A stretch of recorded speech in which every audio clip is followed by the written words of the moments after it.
Hello friends, welcome to the point solution. कैसे हो आप सब? तो आज यानी कि 24 अक्टूबर के जितने भी करंट न्यूज़ हो सकते हैं, करंट अपडेट्स हैं, करंट अफेयर के क्वेश्चन बन सकते हैं, वो आपके सामने हैं। तो आज का जो पहला क्वेश्चन है वो कुछ इस तरीके से है। हाल ही में कौन आईआरसीटीसी के नए सीएमडी नियुक्त किए गए हैं? So who was recently appointed as the new CMD of IRCTC? तो ये किए गए हैं सत्येंद्र कुमार जैन। ठीक है, तो बी ऑप्शन यहाँ पे करेक्ट है। आपको याद रखना है कि यहाँ पे अभी तक आईआरसीटीसी की जो पोस्ट थी, आईआरसीटीसी में सीएमडी की, वो अभी तक वैकेंट थी। लेकिन अभी फिलहाल में यहाँ पे संजय कुमार जैन को इनका नया सीएमडी नियुक्त किया गया है। तो आईआरसीटीसी की जो स्थापना हुई थी वो 27 सितंबर 1999 को हुई थी और इसका मुख्यालय नई दिल्ली में है और सीएमडी अभी बने हैं संजय कुमार जैन।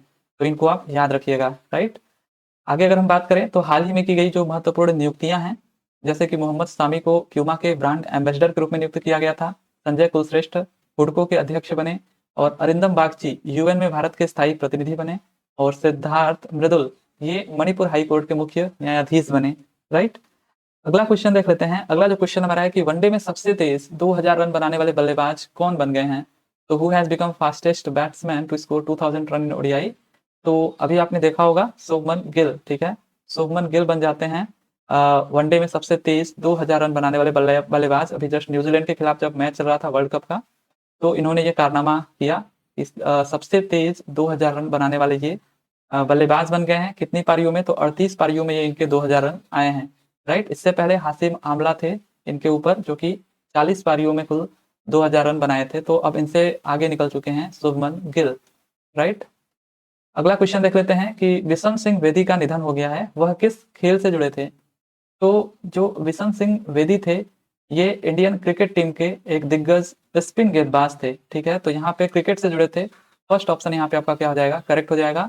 तो भारत के पूर्व दिग्गज स्पिन गेंदबाज विशन सिंह बेदी का 77 वर्ष की आयु में निधन हो गया। वह काफी लंबे समय से बीमार चल रहे थे। 1970 के दशक में अपने स्पिन गेंदों से बल्लेबाजों को हैरान करने वाले विशन सिंह ने कुल 22 अंतर्राष्ट्रीय मैचों में भारतीय टीम की कप्तानी की थी। तो ये कप्तान भी रह चुके थे 22 अंतर्राष्ट्रीय मैचों के। और 77 वर्ष की आयु में इनका निधन होता है। 1970 के दशक से ये अपना स्टार्ट किए थे। राइट, तो क्रिकेट से संबंधित है बिशन सिंह बेदी, आपको ये याद रखना है। आगे हम लोग देख लेते हैं हाल ही में हुए जो निधन है उनके बारे में। तो फिनलैंड के पूर्व राष्ट्रपति का निधन हुआ, मार्टी अहतिसारी का। ठीक है, तो ये फिनलैंड के पूर्व राष्ट्रपति थे। एमएस गिल का निधन हुआ, ये पूर्व मुख्य चुनाव आयुक्त थे। और टेरेंस डेविस का निधन हुआ, ये ब्रिटिश फिल्म मेकर थे। और माइकल गैम्बन का निधन हुआ, ये एक अभिनेता थे। और एम एस स्वामीनाथन इनका निधन हुआ, ये हरित क्रांति के जनक थे। तो इनको थोड़ा आप याद रखिएगा, हरित क्रांति के जनक थे एम एस स्वामीनाथन। तो इनका अभी निधन हुआ। साथ ही साथ के जी जॉर्ज ये मलयालम फिल्म निर्माता थे, इनका निधन हुआ है। और गीता मेहता ये प्रसिद्ध लेखिका थी, तो इनका भी निधन हुआ, गीता मेहता जो कि प्रसिद्ध लेखिका थी। राइट, अगला क्वेश्चन देख लेते हैं कि अबू धाबी मास्टर्स 2023 महिला एकल स्पर्धा का खिताब किसने जीता? तो ये जीता है उन्नति हुड्डा ने। ठीक है, तो अबू धाबी मास्टर्स 2023 महिला एकल स्पर्धा का खिताब किसने जीता? तो ये उन्नति हुड्डा ने जीता। ये 16 वर्षीय उन्नति हुड्डा को यूएई की राजधानी के यूएई की राजधानी अबू धाबी के एडीएनईसी मरीना हॉल के बैडमिंटन कोर्ट पर 20, ठीक है, मतलब 20 वर्षीय सामिया इमाद फारूकी को हराया। यह उन्नति हुड्डा का दूसरा BWF सुपर 100 वर्ल्ड टूर था। BWF का मतलब यहाँ पे बैडमिंटन वर्ल्ड फेडरेशन से है। तो ये इनका दूसरा टूर था और दोनों बार ये यहाँ पे ये खिताब जीतने में कामयाब हुई हैं। तो ये 16 वर्षीय उन्नति हुड्डा आपको यहाँ पे याद रखना है। इन्होंने अबू धाबी मास्टर्स 2023 महिला एकल स्पर्धा का खिताब जीता है, उन्नति हुड्डा ने।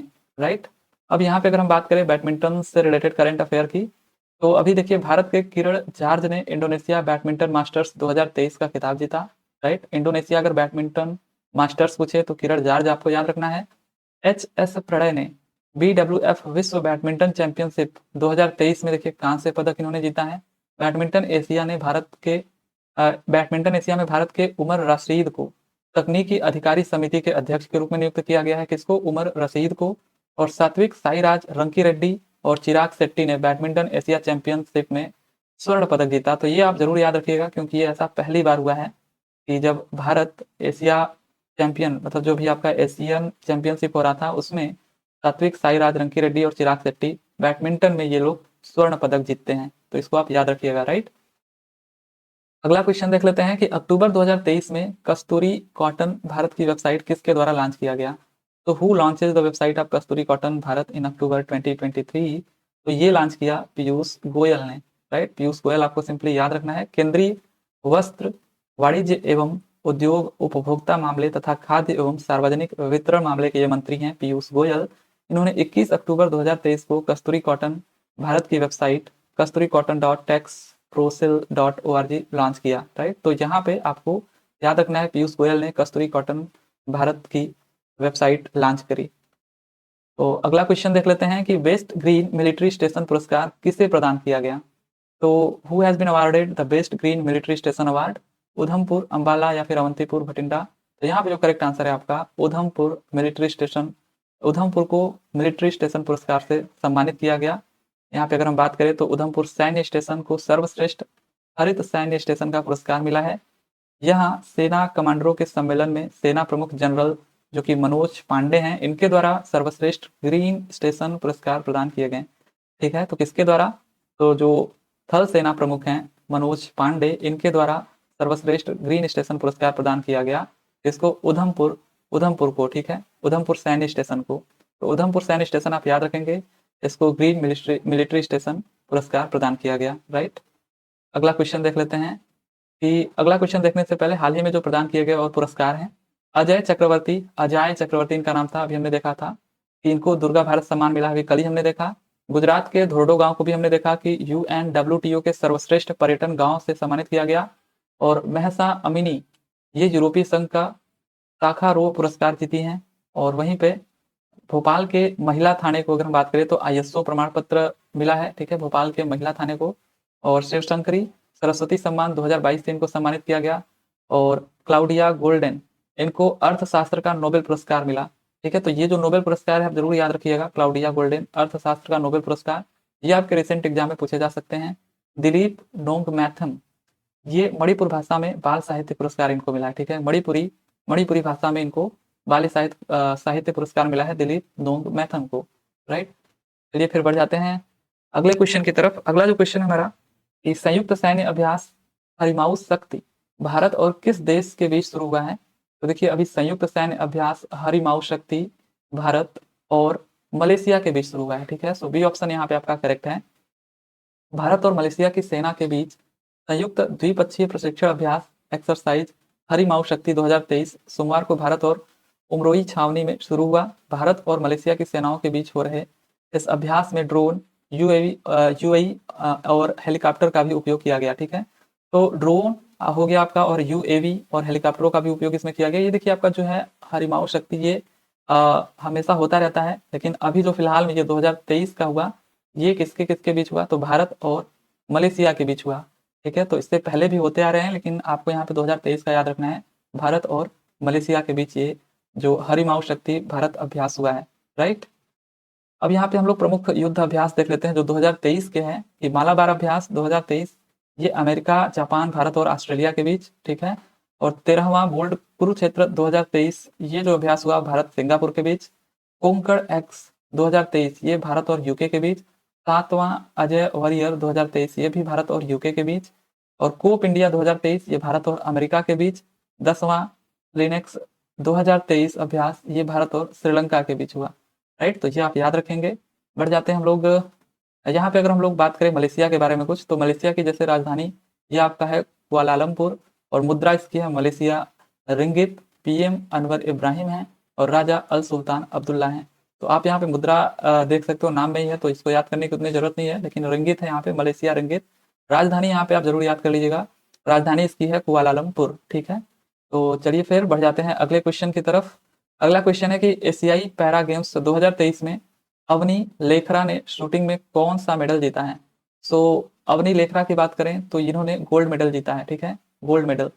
तो यहाँ पे शूटिंग में अवनी लेखरा ने स्वर्ण पदक जीत लिया है। उन्होंने 10 मीटर एयर राइफल SH1 में गोल्ड मेडल जीता है, ठीक है। तो अभी जो आपके एशियाई पैरा गेम्स हो रहे हैं 2023, उनमें ये बात चल रही है, ठीक है। तो अवनी लेखरा ने इसमें गोल्ड जीता है शूटिंग में, राइट। अगर हम बात करें अभी एशियाई पैरा गेम्स 2023 में अब तक गोल्ड मेडल जीतने वाले एथलीट कौन कौन बने हैं, तो अंकुर धामा हो गए 5000 मीटर T11 में, और निषाद कुमार हो गए हाई जंप में, शैलेश कुमार हो गए हाई जंप में, प्रणव सुरमा हो गए क्लब थ्रो में, और अवनी लखेरा, अवनी यहाँ पे लेखरा है, ठीक है, लेखरा, लखेरा भी कहीं कहीं पे लिखा होता है, लेकिन इनका जो मेन नाम है अवनी लेखरा, इनको शूटिंग में। वहीं पे प्रवीण कुमार ये हाई जंप में। तो प्रवीण कुमार हाई जंप हो गया, और Shailesh Kumar high jump, Nishad Kumar high jump में, साथ ही साथ प्रणव सुरमा ये क्लब थ्रो में, ठीक है, और अंकुर धामा भी जीते हैं 5000 मीटर T11 में। तो ये चीन के हांगझोउ में 22 से 28 अक्टूबर तक चौथे एशियाई पैरा खेल आयोजित हो रहे हैं। भारत के 303 पैरा एथलीट शामिल हो रहे हैं इसमें, और इनके अलावा 143 कोच अधिकारी, ठीक है, 143 कोच अधिकारी और सहयोगी स्टाफ भी इसमें जा रहे हैं। तो यहाँ पे अगर हम बात करें अभी जो हाल ही में एशियन गेम्स 2022 या फिर 2023 कह लीजिए, क्योंकि 2022 में हो नहीं पाया था कोविड की वजह से, इसलिए 2023 बोला जा रहा था। तो इसका कौन सा संस्करण हुआ, तो ये इंपॉर्टेंट है आपके लिए ये सब चीजें। 19वां मेजबान शहर कौन सा था, तो ये हांगझोउ चीन था। आयोजन इसका 23 सितंबर से 8 अक्टूबर 2023 तक चला। शुभंकर आपको याद रखना है कॉन्ग लियोन लियन और चेन चेन। और एशियन गेम्स का जो पहला संस्करण हुआ था वो 1951 भारत में हुआ था, नई दिल्ली में। और एशियन गेम्स जो आपका 2026 का होना है वो आईजी और नागोया जापान में होना है। और एशियन गेम्स 2023 में भारत ने अपना एशियाड कैंपेन 107 मेडल के साथ खत्म किया था, ठीक है। तो यहाँ पे हम बात करें अगर, तो भारत को कितने कितने मेडल्स मिले थे, तो 28 यहाँ पे गोल्ड मिले थे, 38 सिल्वर और 41 यहाँ पे आपको ब्रॉन्ज मिले थे, ठीक है। टोटल मिला करके 107 हो गए थे। वहीं पहले नंबर पे कौन था, चीन था आपका। और दूसरे नंबर पे कौन था, तो चीन के बाद जापान था। जापान के बाद आपका साउथ कोरिया था, ठीक है, जापान के बाद आपका साउथ कोरिया।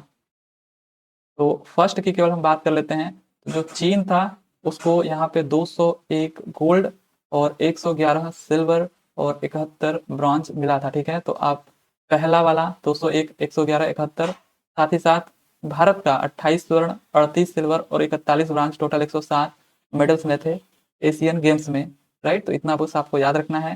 चलिए फिर बढ़ जाते हैं हम लोग अगले क्वेश्चन की तरफ, कि हार्वर्ड लॉ स्कूल द्वारा वैश्विक नेतृत्व पुरस्कार से किसे सम्मानित किया गया है, तो who has been honoured with the global leadership award by Harvard law school, ठीक है। तो हार्वर्ड लॉ जो स्कूल है इसके द्वारा किसे वैश्विक नेतृत्व पुरस्कार से सम्मानित किया गया, तो ये किया गया जो आपके चीफ जस्टिस हैं DY चंद्रचूड़, ठीक है। तो DY चंद्रचूड़ साहब को यहाँ पे जो चीफ जस्टिस है भारत के, इनको हार्वर्ड लॉ स्कूल के centre on the legal profession ने अवार्ड फॉर ग्लोबल लीडरशिप से सम्मानित किया, ठीक है। इससे पहले जनवरी 2023 में उन्हें यह सम्मान देने की घोषणा की गई थी, ठीक है। 2023 में ही अनाउंस हो गया था, शायद 11 जनवरी के आसपास। तो इनको अभी फिलहाल में global award for global leadership मिला है। किसको मिला है, तो DY चंद्रचूड़ को। एक्चुअली ये यहीं से पढ़े हुए हैं, ठीक है, जो DY चंद्रचूड़ हैं ये यहाँ भी स्टूडेंट रह चुके हैं। तो इनकी उपलब्धियों को देखते हुए जो हार्वर्ड लॉ स्कूल है इनके द्वारा इन्हें वैश्विक नेतृत्व पुरस्कार से सम्मानित किया गया। तो ये आप जरूर याद रखिएगा, DY चंद्रचूड़, ठीक है। अगला क्वेश्चन देख लेते हैं कि कोटक महिंद्रा बैंक के नए CEO कौन बने हैं, तो who has become the new CEO of Kotak Mahindra bank, तो ये बने हैं अशोक वासवानी, ठीक है। अशोक वासवानी कोटक महिंद्रा बैंक के नए CEO बन गए हैं। तो 21 अक्टूबर को 3 साल की अवधि के लिए नए प्रबंधक निदेशक और मुख्य कार्यकारी अधिकारी के रूप में अशोक वासवानी की नियुक्ति की घोषणा करी गई। वहीं पर अगर हम बात करें कि हाल ही में की गई जो महत्वपूर्ण नियुक्तियां हैं उनके बारे में, तो सचिन तेंदुलकर हो गए, इन्हें क्रिकेट वर्ल्ड कप 2023 के ग्लोबल एम्बेसडर के रूप में चुना गया। MS धोनी ये स्वराज ट्रैक्टर्स के ब्रांड एम्बेसडर बने। तरुण सोबती ये नौसेना के उप प्रमुख बने। और रघु श्रीनिवासन ये BRO के नए चीफ बने। KN शांता कुमार, ठीक है, KN शांता कुमार ये PTI बोर्ड के अध्यक्ष बने। और डॉक्टर दिनेश दास ये संघ लोक सेवा आयोग के सदस्य बने। कैटरीना कैफ ये यूनिक्लो इंडिया की ब्रांड एम्बेसडर बनी। और निहार मालवीय ये पेंगुइन रैंडम हाउस के CEO बने, ठीक है। तो ये आपके कुछ हाल ही के जो महत्वपूर्ण नियुक्तियां थी वो थी। अब हम लोग बढ़ जाते हैं अगले क्वेश्चन की तरफ, कि मिशन महिला सारथी का शुभारंभ किस राज्य में किया गया है, तो किस राज्य में ये मिशन महिला सारथी का शुभारंभ किया गया, तो ये किया गया उत्तर प्रदेश में, ठीक है। मिशन महिला सारथी, तो सारथी से आपको समझ में आ रहा होगा, यहाँ पे एक्चुअली क्या है कि अयोध्या में CM योगी ने राम कथा पार्क में मिशन महिला सारथी का शुभारंभ किया। उन्होंने 51 बसों को हरी झंडी दिखाकर रवाना किया। तो इन बसों में एक्चुअली होगा क्या कि जो चालक होगी और जो परिचालक वो दोनों की दोनों महिलाएं होंगी, ठीक है। तो ये महिलाओं को सशक्त बनाने के लिए मिशन महिला सारथी का शुभारंभ किया गया उत्तर प्रदेश में, जिसमें चालक और परिचालक दोनों महिलाएं होंगी, राइट।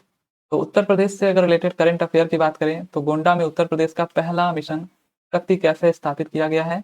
उत्तर प्रदेश का पहला सौर शहर अयोध्या में बनेगा और उत्तर प्रदेश सरकार अयोध्या में मंदिर संग्रहालय बनाएगी। वन टैप वन ट्री अभियान यूपी में शुरू हुआ है और ऑपरेशन कन्विक्शन उत्तर प्रदेश में शुरू किया गया है। यूपी की जेल का नाम बदलकर सुधार गृह किया गया है। तो ये आप याद रखिएगा, ठीक है, कि कहाँ की जेलों का नाम बदल करके सुधार गृह किया गया है, तो ये यूपी के, राइट। तो अब ये हमारा आज का लास्ट क्वेश्चन है कि लोगों में हकलाहट दैट मीन्स स्टटरिंग के प्रति समझ, निदान और जागरूकता के उपायों में अभिवृद्धि के लिए प्रत्येक वर्ष अंतरराष्ट्रीय हकलाना जागरूकता दिवस that means international stuttering awareness day कब मनाया जाता है। तो हकलाना आप लोग जानते होंगे, ठीक है। तो ये जो आपका इंटरनेशनल स्टटरिंग अवेयरनेस डे है, अंतरराष्ट्रीय हकलाना जागरूकता दिवस, ये कब मनाया जाता है, तो ये आपको कमेंट करके बताना है। लेकिन यहाँ पे जो इसका थीम है इस बार का, वो यहाँ पे है कि one size does not fit all, ठीक है, ये इसका थीम है। लेकिन कब मनाया जाता है ये आपको बताना है कमेंट करके। तो ये रहे आज के जो करंट अफेयर्स थे, ठीक है। आई होप कि आपको ठीक लगा होगा। चलिए फिर मिलते हैं अगले दिन अगले करंट अफेयर के साथ। तब तक के लिए thank you, tata and bye bye.